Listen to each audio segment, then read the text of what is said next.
Hello. तर चला आज बनवूया पोह्याचे डोसे. तर इथे बघा मी आहे ना 2 कप पोहे घेतलेले आहेत. त्यानंतर मी घेणार आहे बारीक रवा. तर मी बारीक रवा आहे ना 1.5 कप घेतलेला आहे. त्यानंतर मी आहे ना 1 कप घेणार आहे दही. चांगलं घट्ट दही घ्यायचं आहे. आंबट असेल तर अतिउत्तम, पण नसेल तर ठीक आहे, साधं दही पण आपलं चालून जाईल. याला छान असं आपल्याला दह्यात भिजवून ठेवायचं आहे 10 ते 15 मिनटं. तर इथे बघा दह्यामध्ये भिजवल्यावरती कसं झालं होतं. त्यानंतर मी ह्यामध्ये पाणी टाकलं आहे. अजून पाणी टाकल्यावरती बघा किती छान असं घट्ट झालं आहे ना.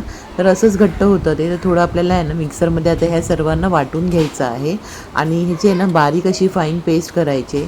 खूप छान असे डोसे होतात, अप्पे होतात आणि ह्यामध्ये तुमच्या आवडीनुसार तुम्ही बऱ्याचशा वस्तू ह्याच्यामध्ये टाकू शकता, जसं गाजर, शिमला मिरची वगैरे. तर आता आहे ना बघा मी किती छान अशी फाईन पेस्ट केलेली आहे. आता ह्याला ना छान इतकं फेटून घ्यायचं आहे ना की ह्यातले जे एअर बबल्स असतात ना ते निघाले पाहिजे. तर इथे मी ना आता चवीपुरतं मीठ टाकून घेणार आहे.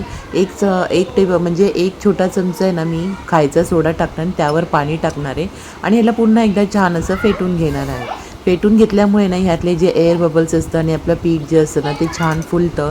डोसे आपले खूप भारी आणि छान होतात. किंवा तुम्ही ह्याचे आप्पेसुद्धा बनवून ते सुद्धा छान फुलतात. आता आप्याचं पीठ भिजले अजून थोडा वेळ आपण साईडला ठेवूया. तोवर आपण इथे खोबऱ्याची चटणी बनवूया. तर इथे ना मी ओलं नारळ घेतलेलं आहे, त्याला छान बारीक कट केलं आहे. त्यानंतर हिरवी मिरची आणि ना कोथिंबिरीच्या काड्या घेतल्यात. कोथिंबीर टाकण्यापेक्षा ना कोथिंबिरीच्या काड्या केव्हाही छान लागतात टेस्टी. त्यानंतर मी भाजलेली डाळ घेतली आहे. तर भाजलेली डाळ ना मी अर्धा कप मेजरमेंटप्रमाणे घेतली आणि इथे घट्ट दही घेतलेलं आहे. तुम्ही चटणीमध्ये ना खोबऱ्याच्या दही टाकून जर चटणी बनवली तर भन्नाट लागते.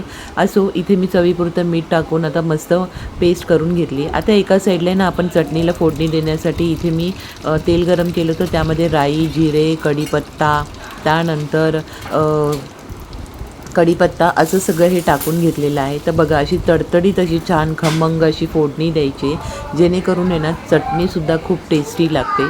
तर आता आपली चटणी तयार झालेली आहे. तर चला आता आपण डोसे करायला घेऊया. तर इथे आहे ना मी गॅसवरती पॅन ठेवत आहे डोस्याचा. त्याला आहे ना मी स्वच्छ असं धुवून घेतला आहे आणि त्यानंतर बघा इथे पीठ पुन्हा एकदा किती छान घट्ट झालं होतं, बघू शकता इथे तुम्ही. तिथे ना मी पॅनवर थोडंसं तेल आणि पाणी टाकलेलं. ह्याला छान मी असं तर मी ते ना तेल तव्याला आहे ना असं चांगलं पसरवून घेणार आहे आणि आता ह्यावरती बघा मी डोश्याचं बॅटर सोडलेलं आहे. डोसे आपले खूप छान होतात, मऊ होतात, लुसलुशीत होतात. तुम्ही असे सुद्धा बनवून मुलांना खायला देऊ शकता. हेल्दी आहे आणि पोटभर डोसेने पोट छान भरतं आणि हेल्दीसुद्धा राहतात. तर असे डोसे तुम्ही बनवून बघा आणि आवडले तर नक्की सांगा. तर चला मग भेटूया पुढच्या व्हिडिओमध्ये. तोपर्यंत बाय बाय आणि सर्वांना श्री स्वामी समर्थ.